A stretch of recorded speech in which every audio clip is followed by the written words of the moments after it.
Hi everyone, welcome to my YouTube channel Vows and Stories. Today's story is very interesting. Please like, share, comment. Let's go play. My fiancée smiled and said, "My family already chose my future. You just haven't accepted it yet." I quietly took off my ring and wished her the best. She burst out laughing. That evening, someone arrived at her parents' house. The smile on her face vanished before they even said a word. She was still laughing when I closed the car door. That's the part I remember most clearly, even now. Not the small velvet ring box sitting cold in my jacket pocket, not the October wind cutting through the parking lot, not even the words she'd said 30 seconds earlier that quietly ended 4 years of my life. Just the sound of her laughter, bright and easy, drifting through the restaurant window as I walked to my car alone, my hands shaking in a way I didn't want anyone to see. By the time I pulled into my driveway that night, my phone was already buzzing on the passenger seat, a text from a number I didn't recognize. "Is this Weston? We need to talk. It's about Vivian." I didn't know it yet, but across town, headlights were turning into her parents' driveway. And when that front door opened a few hours later, the smile she wore so easily, the one she'd worn at that restaurant table like armor was about to disappear completely. And it wasn't going to be because of anything I said. This is the story of how I lost an engagement, and somehow, in losing it, finally understood the truth I'd been avoiding for a year. My name is Weston Cade. I'm 32 years old. I work as a structural engineer for a mid-sized firm outside Charlotte, North Carolina, and until 11 days ago, I genuinely believed I understood my own life. I believed it the way you believe a bridge will hold weight before you've actually tested the load, with confidence built on assumption, not evidence. I met Vivian Sinclair at a mutual friend's wedding almost 4 years ago. She had this way of entering a room that made people quietly straighten up without realizing they were doing it. Not because she demanded attention, but because she carried herself like someone who'd never once questioned whether she belonged wherever she stood. She worked in brand marketing for a firm downtown, drove a car nicer than mine, wore her confidence like a well-tailored coat, and came from a family that, I would later understand far too slowly, cared more about appearances than almost anything else. I proposed to her on a Saturday evening in June, on the same pier where we'd had our very first real conversation, back when neither of us had any family baggage standing between us yet. She cried when I got down on one knee. Her mother cried even harder when we called to tell her the news, though looking back now, I think I misread those tears completely. They didn't sound like joy. They sounded like relief, the kind of relief you feel when a difficult problem finally seems to be resolving itself in your favor. I should have paid closer attention to that sound. I didn't. Vivian's family was old money doing everything it could to look like older money. Her father, Graham Sinclair, ran a real estate development company that had once been the pride of 3 counties and had spent the last decade quietly bleeding out beneath a polished exterior.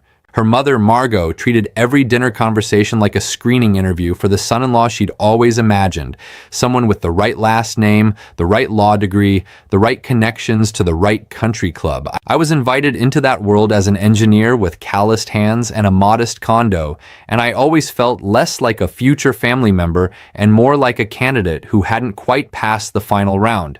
Still, I told myself families were complicated. I told myself Vivian loved me, and in the calculus of my life at the time, that was the only variable that actually mattered. I was wrong about far more than I realized. The unraveling started small, the way most structural failures do. A hairline crack no one thinks to worry about, right up until the day the whole thing gives way. Vivian began canceling our plans for vague family things she wouldn't fully explain. She'd come home from dinners at her parents' estate quieter than usual, scrolling through her phone instead of talking to me, her thumb moving in that distracted, almost anxious way. When I asked what was wrong, she'd flash that same easy practice smile and say, "Nothing, Wes, just tired." Then came the comments, delivered so casually they almost slipped past me entirely. "My dad thinks we should hold off on buying a house until you're further along at the firm." "My mom mentioned the wedding budget really needs to match what people are going to expect from our family, you know?" Each comment landed like a small pin pressed just beneath the skin, not enough to draw blood on its own, but enough that I started flinching before she even finished her sentences. 3 weeks before the dinner that changed everything, I opened our shared laptop looking for a grocery list and found a folder instead, labeled simply Venue Options Final. I clicked it expecting to see the rustic barn venue we'd chosen together outside Asheville, the one with the string lights and the creek running along the back property line. Instead, I found 5 entirely different venues, every one of them within walking distance of her parents' country club, every one of them wildly beyond anything we'd budgeted, and every one of them marked in the corner with a small note. Approved by Dad. I asked her about it that night, trying to keep my voice level. She waved a hand and shrugged it off without really looking at me. It's just backup planning, Wes. You know how my mom gets about these things. I wanted so badly to believe her. That's the strange mercy and cruelty of love. It makes you generous with your own doubts, right up until the moment those doubts stop being small enough to explain away. The real unraveling, though, started with a name. Thatcher Whitmore. I heard it first from Isla Bennett, a close friend of mine from college who happened to run in some of the same social circles as the Sinclairs. She mentioned it offhand over coffee, the way you'd mention something you didn't think mattered. I saw Vivian having lunch with Thatcher Whitmore last week. You know, the one from her dad's business circle. Their families have always wanted those two together. I laughed it off in front of Isla. I did not laugh it off later, alone, replaying the sentence in my head until it lost all meaning. Thatcher, I would later learn, was the son of Graham Sinclair's largest and most essential business partner. His family's fortune wasn't just old money. It was the exact kind of liquid capital that could rescue a struggling development company from quiet bankruptcy before anyone outside the family ever noticed the cracks. I didn't know that piece of the puzzle yet. I only knew that his name kept surfacing in conversations Vivian clearly assumed I wasn't paying close enough attention to. Once I started actually watching, I couldn't stop noticing things I'd been too comfortable, too trusting to notice before.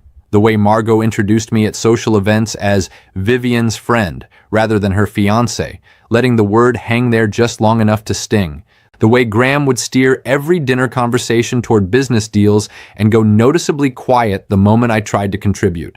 The way Vivian's phone buzzed constantly with a contact saved under a single letter, T. I'm an engineer by training, and engineers are taught one non-negotiable rule early on. When a structure begins groaning under pressure, you don't look away and hope it resolves itself. You inspect it immediately because the alternative is catastrophic failure with no warning. So one evening, standing in our kitchen while she rinsed dishes with her back half turned to me, I asked her directly, Vivienne, is something going on with Thatcher Whitmore? She didn't flinch. She didn't even glance up from the sink. Thatcher's a family friend, Wes. Don't be paranoid. Paranoid. That single word sat lodged in my chest for days afterward, heavier than it had any right to be. The dinner where everything finally broke happened on a Thursday evening in late October. Vivian asked me to meet her at Le Chambord, an upscale restaurant her family favored for what she always called important conversations, a phrase that should have set off every alarm bell I owned. Instead, I put on the navy blazer she liked and drove over feeling cautiously hopeful, half convinced she wanted to finally lock in our wedding date. She was already seated when I arrived, a glass of Cabernet in front of her, untouched, her expression unreadable in a way that made my stomach tighten before either of us had said a single word.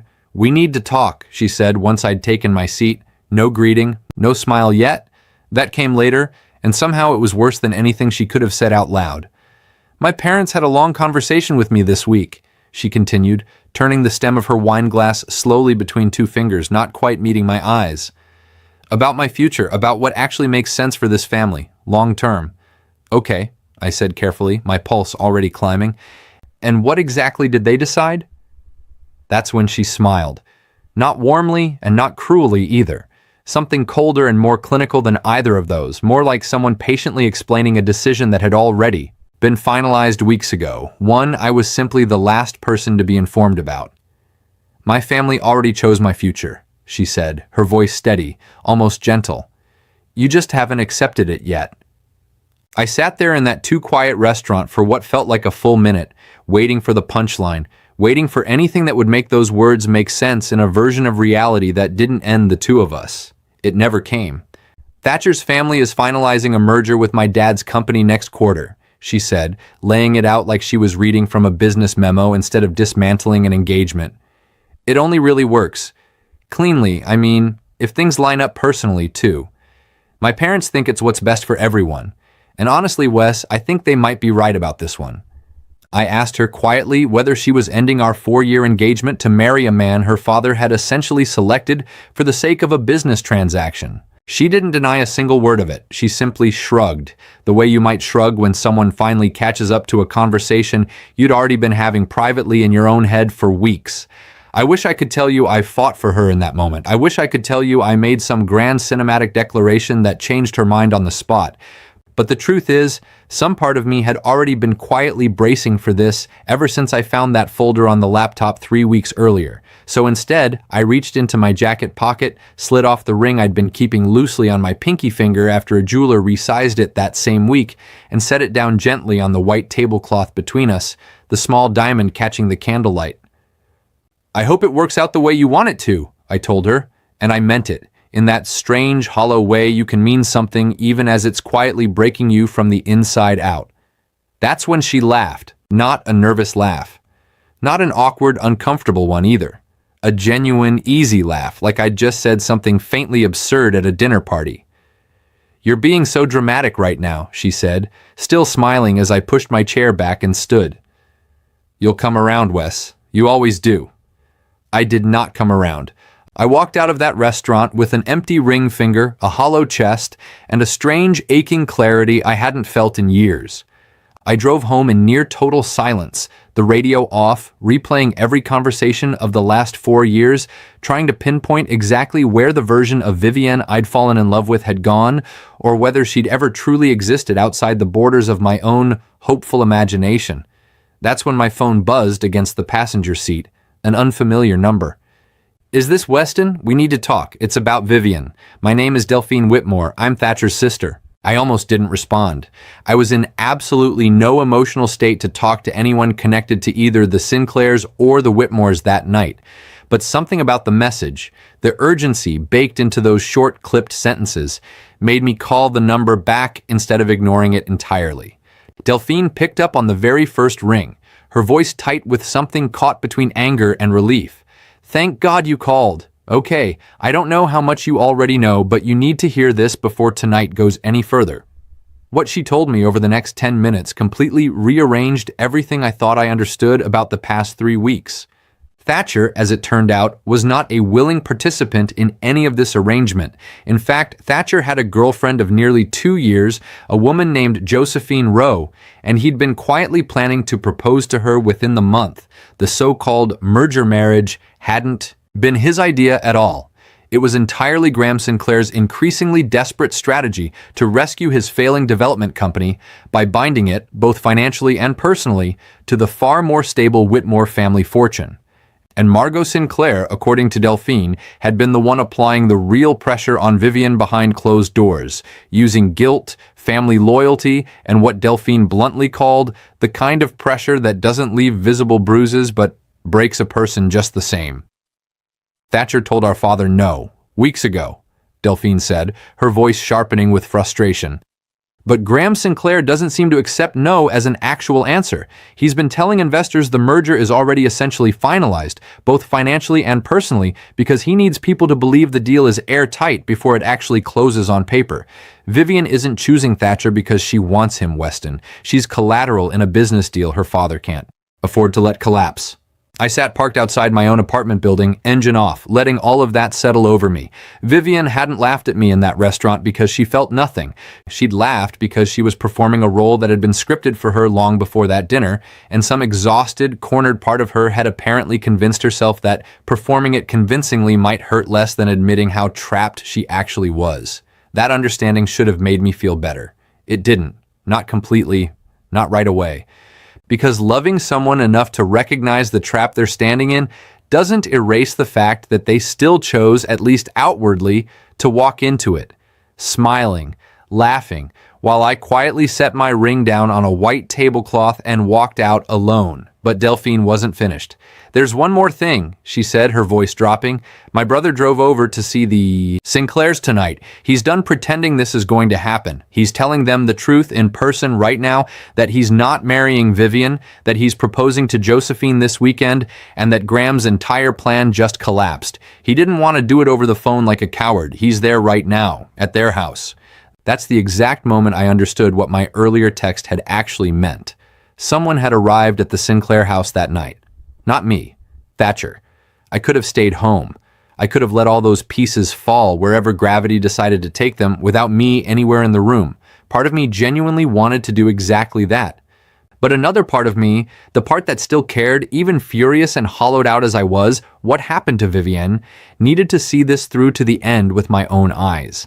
I started the car and drove to the Sinclair estate. The porch light was already on when I pulled into the long driveway and through the tall front. Windows, I could see shapes moving inside the living room. Graham Sinclair pacing back and forth across the hardwood, Margot sitting rigid on the very edge of the sofa, and Vivienne standing near the fireplace, arms crossed tightly over her chest, that same composed expression from the restaurant now visibly cracking at the edges under the light. Thatcher was there too, standing near the front door like a man who'd already said everything he came to say and was simply waiting, patiently, for the fallout to finish falling. I didn't go inside right away. I stood on the porch in the cold for a long moment, hidden just enough by the shadows near the railing, and I heard more than enough through the half-open window to understand exactly what Delphine had described to me on the phone. "You promised me this was settled," Graham was saying, his voice sharp with a kind of raw panic I had genuinely never heard from him before, not once in 3 years of stiff, controlled dinners. "The investors are expecting a formal announcement by Monday morning." "I never promised you anything, Graham," Thatcher said, his voice calm but immovable. "I told you no from the very beginning, and you simply decided not to hear it." Then I heard Vivienne's voice, and it wasn't the composed, easy-laughing voice from the restaurant table anymore. It was small, uncertain, cracked at the edges. "Dad, you told me this was already decided. You told me Thatcher wanted this too, that we were on the same page." "It doesn't matter what he wants," Graham snapped, his composure fully gone now. "It matters what keeps this family from losing absolutely everything we've built." I knocked on the front door before I'd even fully decided to. Margot answered, and her face, the same face that had once looked at me like I was little more than a placeholder in her daughter's life story, went visibly pale in a way I hadn't expected at all. Not embarrassment, exactly. Something closer to the particular look of someone who's just been caught mid-sentence. I stepped into that living room, into a scene where, only an hour earlier, Vivienne had been the one performing total certainty across a dinner table. Now, standing beside the fireplace with the truth arriving at her from 2 directions simultaneously, she looked less like the composed woman I'd known for 4 years, and more like someone watching an entire stage set collapse in real time around her. "Weston," she said, and for the first time all evening, there was no trace of a smile anywhere on her face. I hadn't come there to gloat, and I want to be completely honest about that, because it would have been so easy to. I came because there was exactly one thing I needed to say, and I needed to say it directly to her, not to her parents, not to Thatcher, not to anyone else standing in that room. "I put that ring down tonight because you told me your future was already decided, and I wasn't part of it," I said, keeping my voice steadier than I felt. "I believed you, but I don't actually think you decided anything, Vivienne.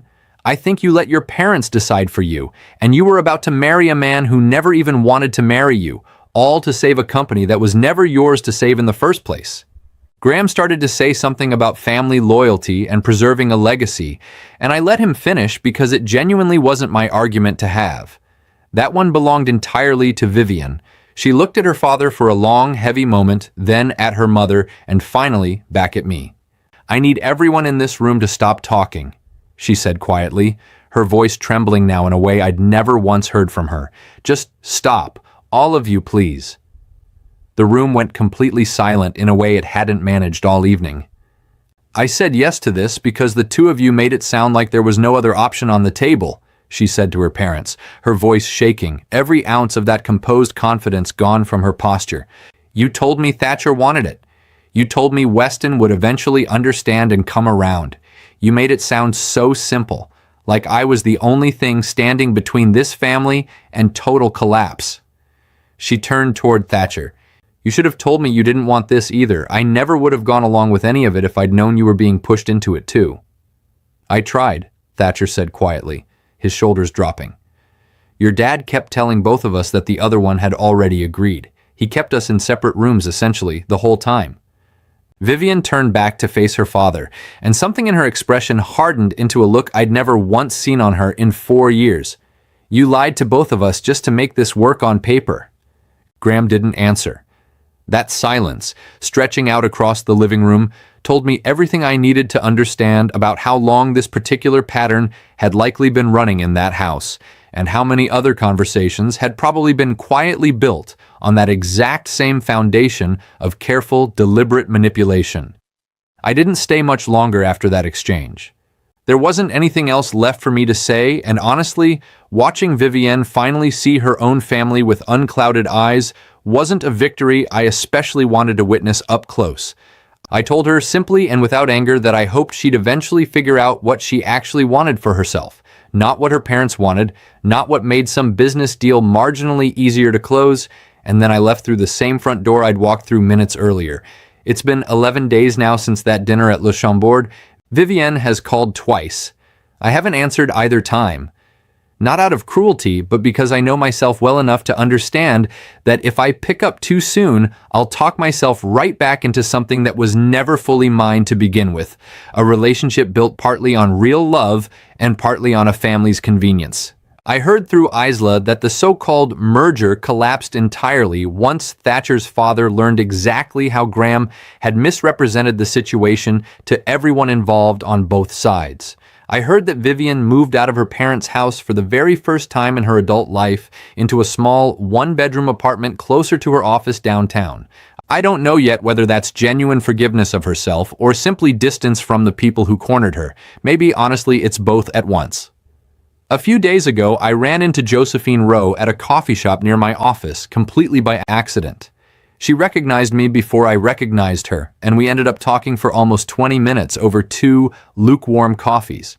Thatcher had proposed to her that weekend after all, exactly as he'd told Delphine he would. She showed me the ring, genuinely happy in a way that felt almost jarring after everything else.